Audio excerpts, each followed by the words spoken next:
EBS 평생학교 여행 가기 전에 시리즈 전북 여행 가기 전에 고창 1편을 소개합니다. 안녕하세요. 저는 지역 자원의 숨겨진 자원을 발굴하고 그 가치를 띄워주는 로컬 컨텐츠 기획자 안은금주입니다. 한반도 태초의 인류가 정착했던 곳, 풍요로운 땅, 바로 문명이 시작됐던 고창의 이야기를 시작합니다. 고창 하면 여러분들 어떤 장면이 떠오르세요? 네, 농사 짓기 좋은 땅, 먹을 것이 풍부하게 나오는 땅, 그리고 갯벌이 있어서 바다의 조개를 쉽게 얻을 수 있는 땅, 해산물을 얻을 수 있는 땅이 바로 고창인 거죠. 먹을거리가 풍부한 곳에서 부족을 이루면서 문화를 만든 거죠. 한반도의 문화를요. 그렇게 고인돌 밀집도가 거의 40%에 달하고요. 신석기 시대에서부터 청동기 시대로 넘어오는 그 사이에 이 고창에서 생성된 고인돌, 고대인의 무덤이 집단적으로 발굴이 되는 거죠. 세계 최대의 고인돌 밀집 지역으로 세계문화유산에 당당히 등재되어 있는 거죠. 이 고인돌을 가지고 왜 집단적으로 사람들이 살았다는 것을 추측하냐면요. 고인돌이 그 무게가 어마어마합니다. 정말 100톤에서부터 한 400톤에 이르기까지 하기도 하는데요.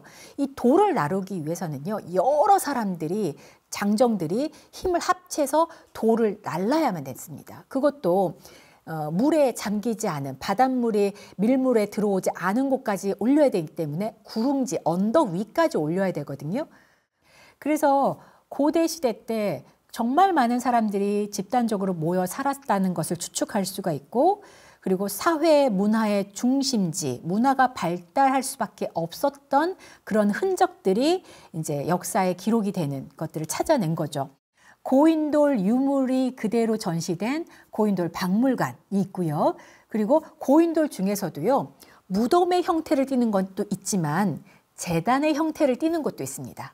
그 제단의 형태는 박물관에서 조금 떨어진 곳에 별도로 이렇게 차로 올라갈 수 있거든요. 거기가 도산리 지성묘라고 하는 곳인데요. 제가 사진을 보면서 설명드릴게요. 이 고인돌 좀 보세요. 정말 굉장히 잘생겼어요. 이 무덤은 이 밑에 사람을 이렇게 묻기 위해서 무덤을 만들었는 게 아니라 제단의 형태를 띠기 때문에 굉장히 곱고 바른 돌을 사용을 했고, 이 옆에서 사진을 보시면 이런 모양이에요. 누가 봐도 정말 잘생긴 고인돌이에요. 그래서 그리고 또 신기한 것이 추수가 될 때 가을에 이 고인돌과 고인돌 이 세워놓은 이 그 사이로 해가 이렇게 기울어지는 그 모습이 그대로 보이거든요. 그래서 가을에 추수를 해서 곡식을 올려놓고 신께 기도를 한 그런 고인돌이 되지 않을까라는 추측을 하신다라고 말씀해 주시더라고요. 그래서 그러니까 요 도산리 지성묘 고인돌은 꼭 한번 보셨으면 하고요. 그리고 실제로 고인돌 하면은 무덤이기 때문에 으시시하다라는 생각이 드실 수 있는데, 고인돌 공원이 너무 잘 돼 있어서요. 고창 분들은요, 아침에 7시만 되면 이 고인돌 공원에 그 조깅으로, 우리가 마치 한강에서 반포공원을 조깅하듯이 고인돌 공원에서 자전거를 타거나 운동하시는 분들을 꽤 많이 만날 수 있습니다. 고인돌 공원에서부터 이 고인돌 공원 뒷산을 넘어서 운곡 습지라고 하는 곳까지 걸을 수 있는 트레킹 코스도 마련되어 있습니다. 물론 차로도 가깝게 운곡 습지만 보겠다라고 가실 수도 있고요. 이곳은 특별한 습지라서 람사르 국제 습지를 보호하는 그런 인증을 받은 곳이기도 합니다. 이렇게 사람이 사는 주거 공간이 빠져나오니까 자연이 그대로 복원하는 회복력이 엄청나게 신비롭게 펼쳐지면서 이곳에서는 보기 드문 희귀한 생명들, 식물들, 그리고 보호종인 이런 것들이 많이 자라기 시작하고요. 그리고 다시 서식지가 살아나다 보니까 희귀의 그 생물들, 동물들도 다시 찾아오기 시작하는 거죠. 저는 개인적으로 이 습지의 매력을 느끼시려면 아침에 동이 털 무렵, 그리고 그 습지에서 피어오르는 물안개 있잖아요. 그런 것을 보시면서 촉촉하게 식물이 뿜어내는 피톤치드를 즐기면서 아침 산책하는 걸 추천을 합니다. 그리고 운곡습지는요, 최근에 그 군에서요, 이렇게 그 펜션 형태로 숙박시설도 마련을 해서 습지를 트레킹을 목적으로 하시는 분들에게 이 숙박시설도 저렴하게 제공을 하고 있어요. 그래서 예약을 하셔서 운곡습지를 배경으로 하룻밤 묵으실 수도 있고요. 아침에 동틀 무렵이면 물안개와 구름에 어디가 구름이고 어디가 물안개고 어디가 강인지 호수에 비치는 그런 산 능선을 보시면서 해가 중천에 떠오르는 모습도 확인하실 수 있습니다. 그리고 워낙 이 코스가 방대하기 때문에 낮에는요, 전기차가 시간에 맞춰서 관광 형태로 돌아가고 있습니다. 그때는 또 문화 해설사 선생님들이 열심히 또 재미있게 설명을 하시거든요. 그래서 만약에 거동이 좀 불편하신 분들은요, 어르신들은 이렇게 전기차 시간에 맞춰서 습지를 트레킹 하시는 거 추천하고요. 와우, 청동기 시대 때 문화유산이 우리나라가 전 세계 최대라고? 이 사실 놀랍지 않습니까? 그런데 농경사회가 있었기 때문에 가능한 것이죠. 고창이라고 하는 지명이 원래 의미가 많이 담겨 있는 곳이에요. 높을 꽃자에 넓은 창, 그러니까 밭작물이나 논작물이 많을 수 있는 그런 넓은 창, 들판 창 이런 의미를 담았는데요. 자, 고창 IC에서 오시면요, IC에서 들어와서 고인돌 공원과 운곡습지가 가까이 있습니다. 그걸 보시고 이제는 고창 읍내로 가셔야죠. 읍내는요, 고창 읍성이 그대로 그 모습을 갖추고 있습니다. 지금 그러니까 우리가 명칭으로는 고창 읍성인데 현장에 가시면 모양성 또는 모양성이기 때문에 모양성을 따다가 이름 지어진 식당들이나 이런 지명들이 꽤 아직도 불리고 있습니다. 그럼 모양이라고 하는 말은 뭘까요? 옛 지역명은 사실 모양부리현이라고 불렸습니다. 근데 이제 모자가요, 나락 모자예요. 이 얘기는 뭐냐면 농경사회가 시작된 이 지역은 이렇게 나락이 많이 자라는 넓은 들판이다라고 하는 의미를 가지고 있었기 때문에 백제 때 모양이라고 불렀던 거예요. 곡식이 많았다는 뜻이겠죠. 그러니까 인류가 정착할 수 있었던 거고요. 고창 분들은 말 그대로 농사를 잘 짓는 농경을 잘하는 그 DNA를 가진 후예들이라고 보시면 돼요. 그러니 농사를 잘 지을 수밖에 없죠. 황토 땅에 농사를 잘 짓는 후예들이 살아있는 곳. 와우, 그럼 뭘 드셔보셔야 되겠습니까? 바로 이 황토 땅에서 자라는 농산물들을 꼭 맛보시고 가셔야 되는 거죠.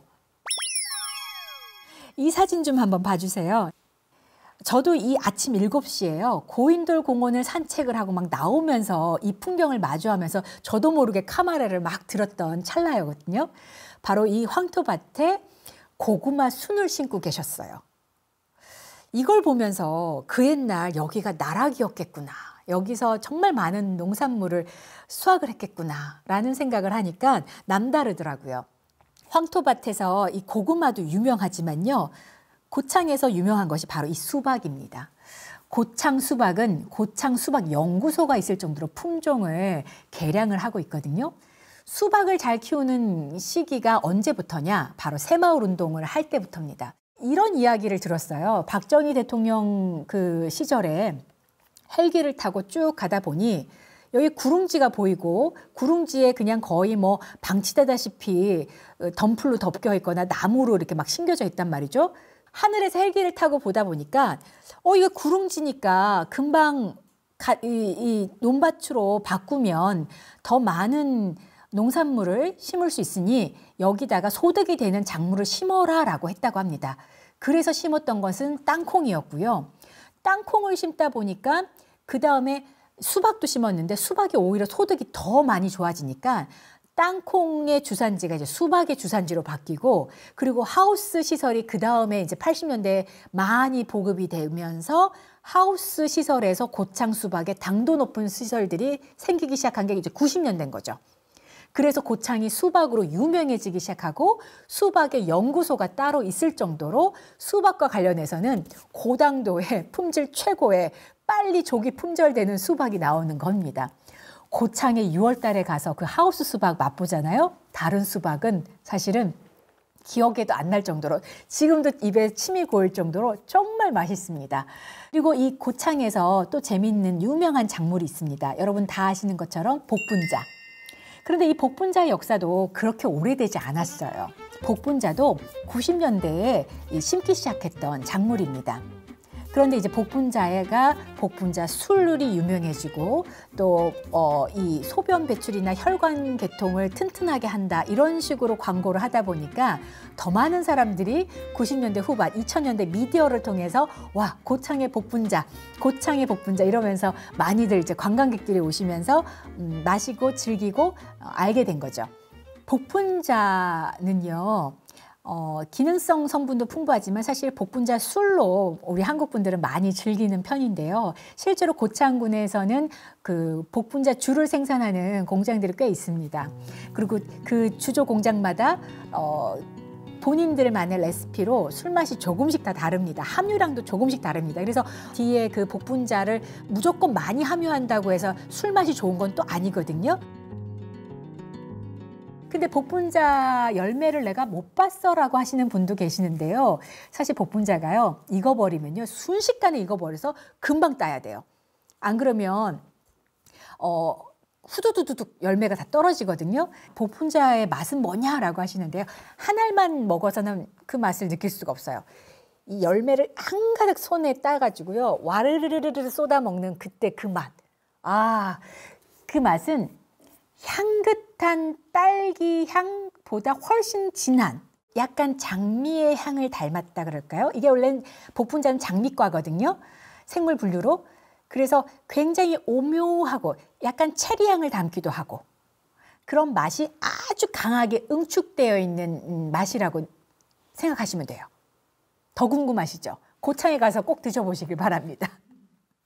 복분자가 이렇게 맛있게 자랄 수 있었던 이유는 바로 황토밭 덕분이겠죠. 이 황토를 가지고 빚으면 뭐가 될까요? 바로 옹기가 됩니다. 그 옹기 마을은요. 예전에는 많은 옹기장들 집집마다 다 옹기를 구웠는데 지금은 거의 다 사라지고요. 한 곳만 남아서 그 명맥을 7대 후손이 이어가고 있습니다. 정말 체구는 굉장히 작고 말고 키도 작은데요. 이 흙을 빚는 모습을 보고 와 진짜 그 옛날 옹기장의 모습이구나 라고 하는 느낌이 그대로 느껴지더라고요. 그리고 이곳에 가면요. 옛 가마터 그러니까 덧바르고 옛날에 옹기를 굽던 그 가마터가 그대로 보존되고 있었어요. 그 옛날에 후손들이 살고 있는 마을은 사실 체험을 할 수 있는 곳은 아닙니다. 옹기를 그대로 아직도 후손이 굽고 생산하는 곳이기 때문에 그 가마터를 보면서 옹기를 구입하실 수는 있어요. 현장에서. 그리고 옹기를 만약에 내가 빚고 도자기를 빚고 체험하고 싶다라고 하면 고창 읍성에 민속 체험마을이 따로 있습니다. 그곳에서 체험 신청을 하시면 이 도자기를 만들어 볼 수 있습니다. 농사를 잘 짓고 땅을 잘 다루는 후손들이 살고 있는 곳. 그런데 그 후손들은 어디서부터 왔을까요? 네, 바로 바다입니다. 고창의 갯벌은요.